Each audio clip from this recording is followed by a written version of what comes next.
Welcome, Mette and Mie, to the show. So we're happy to have you on our Precision Medicine Symposium. And thank you very much for your time to share your thoughts about precision medicine. Could you first introduce yourself to our audience? Yeah, thank you. So I'm Mette Nordahl Svendsen, and I'm an anthropologist by background and professor at the Department of Public Health at the University of Copenhagen.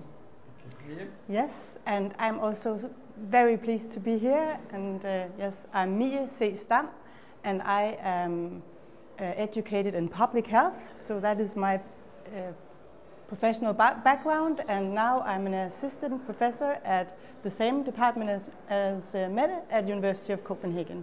Great, thank you very much. Could you give us your personal definition of precision medicine? So we have followed and investigated the practices of precision medicine and its introduction in Danish healthcare. And from our perspective, precision medicine is not so much a technology or a set of skills.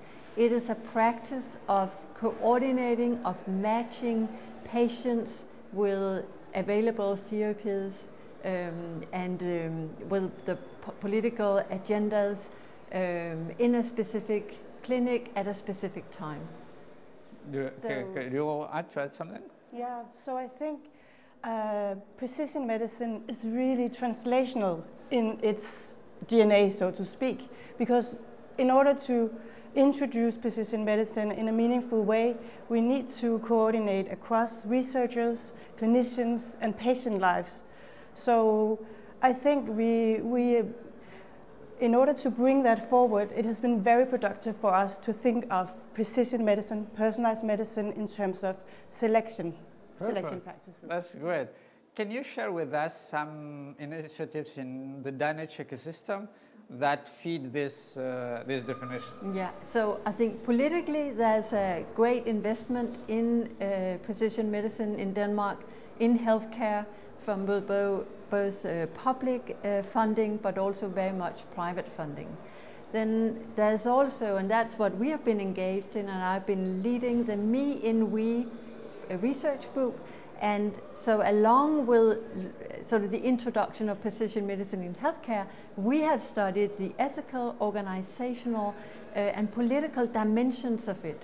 So what does it mean in the clinic? How is it done? What are the ethical challenges as they are experienced from the perspective of health professionals, researchers, and patients, but also policymakers? That's great.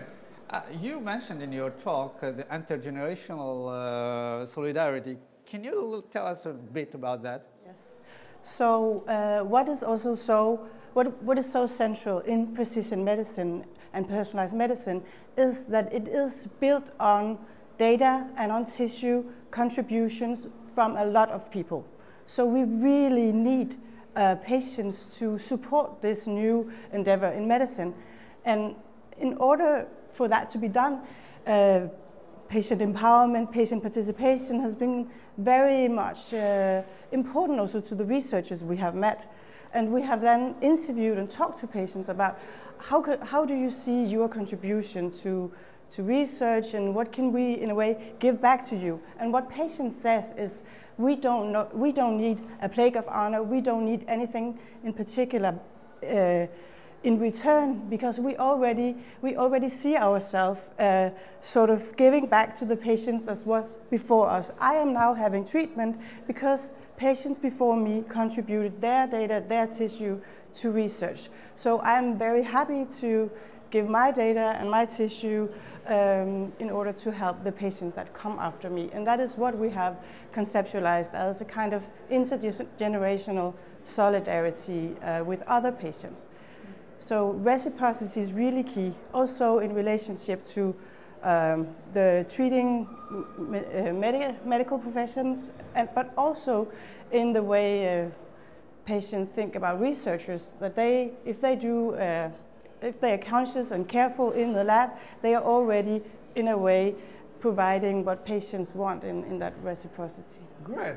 So we all agree that engagement in the community is very important. What both of you think about this kind of events to improve and engage in the community? So what are your thoughts about that? So I think, I mean, all these kinds of different engagement, they are super positive and they help patients be involved in precision medicine and learn about it. But I think it cannot stand alone. So what we see is that more than extra events, what people and patients really care about is that what they contribute will flow back to public health care. And that is of course a challenge when precision medicine happens also in transnational data economies with pharma companies, and very expensive therapies are being developed. So I think there's a challenge that what patients hope that it will benefit public health care, that in the end it may be for a global elite and it will not come back to welfare states in Europe. I think that's one of the challenges of precision medicine, to make it benefit public health care. Thank you very much for your really insightful, and we are very happy to have you on this symposium and wish you a very good time in the rest of the symposium. Thank you very much, Mie. And thank you for organizing such a fantastic and very stimulating event. I think it's really courageous the way you have brought together so many parts of the field, and everyone come to learn new perspectives and new fields of precision medicine that they didn't know when they entered. So it's really a great event. So happy to be here. Closing remark. I would also really like to add that I think that precision medicine really has something to contribute to healthcare. And I think if we believe in that together and build relationships across science and healthcare and also social science, then I think we can really make this happen in a robust way. So totally agree thank with you so much for having us. Thank you very much for your time. Really appreciate it. Thank you very much. Thank you.